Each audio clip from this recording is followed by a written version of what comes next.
Hello and welcome, fellow subscribers and other racing fans. Today we have another setup 101 for the Aston Martin v12. This time we are driving around Brno in Czech Republic. I made a setup in preparation of the upcoming AOR race there. A new season is starting, so we need a setup. This setup 101 will be a little bit shorter than previous videos. Reason for that is I thought I'd make a setup 101 for each track in the AOR season.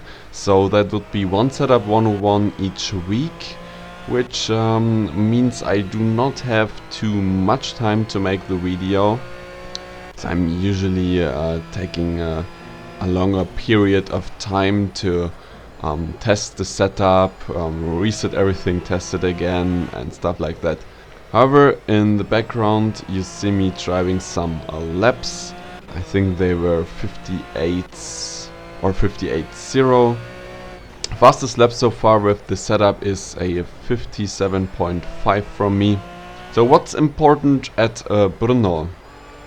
We have understeering problems here. So basically what we need to do is to get out the low speed understeering of the car, which is, to be honest, rather easy to do if you change some other things.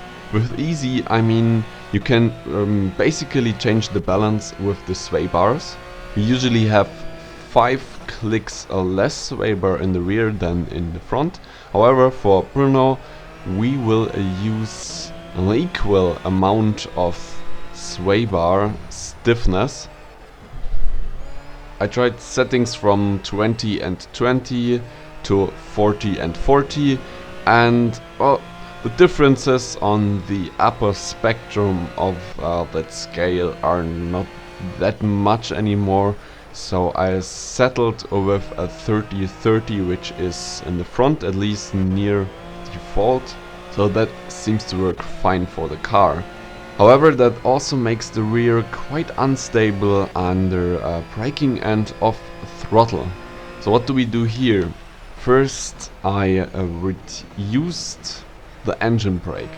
So we put the brake mapping number to the maximum, and also we put the deceleration lock of the differential to the maximum, 100%. And believe me, if you need to get the car turning on off throttle, you still can do it if you are going off a throttle very abruptly. That's no problem at all.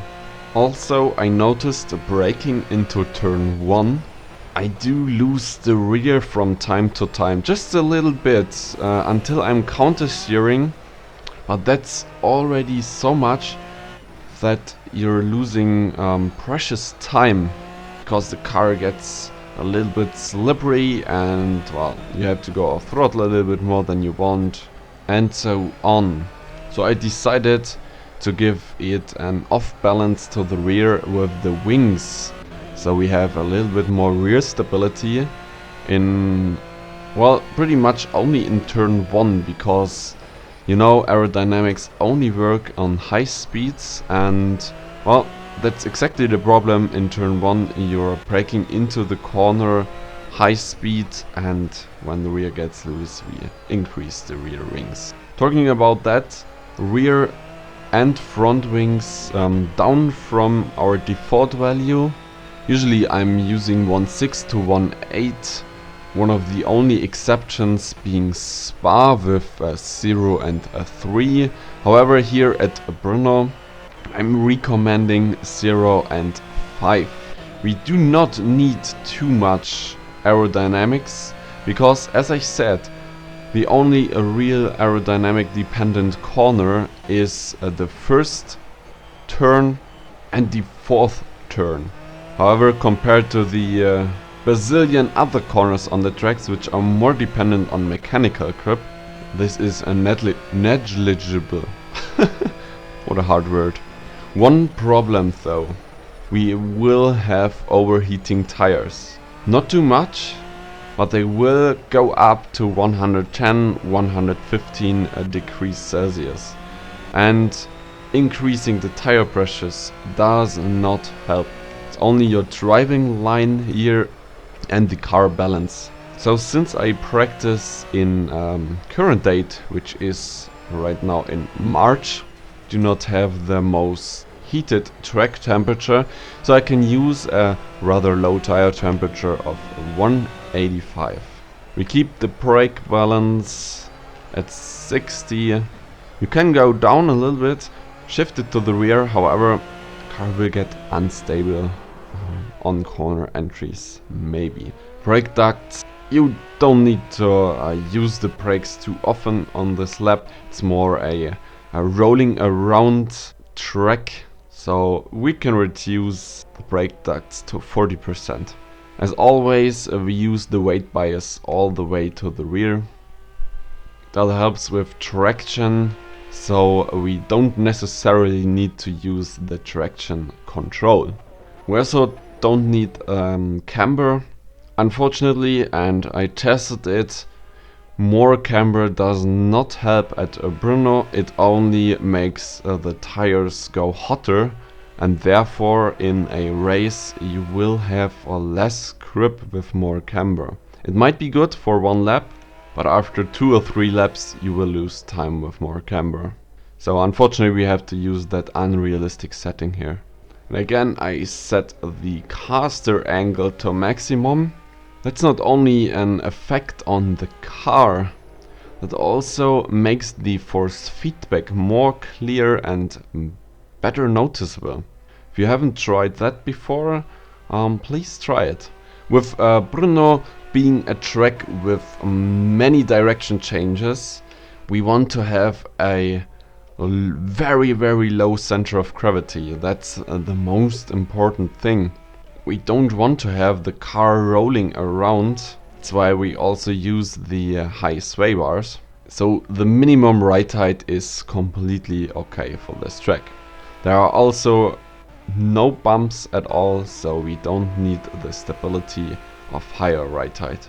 I reduced the springs though to get more mechanical grip in the low speed corners. Dampers on this track, not the most important setting.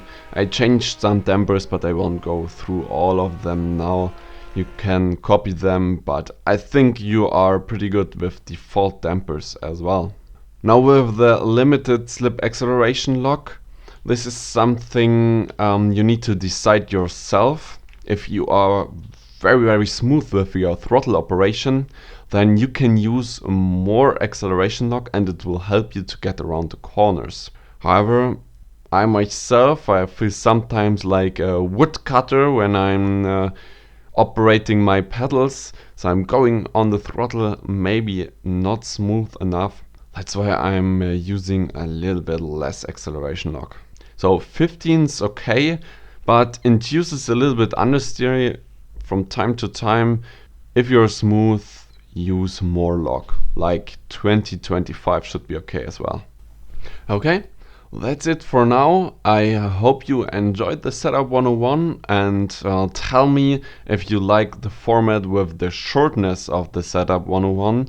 That would be nice to get as a feedback. However, what else to say, I guess nothing. So see you next time and bye bye.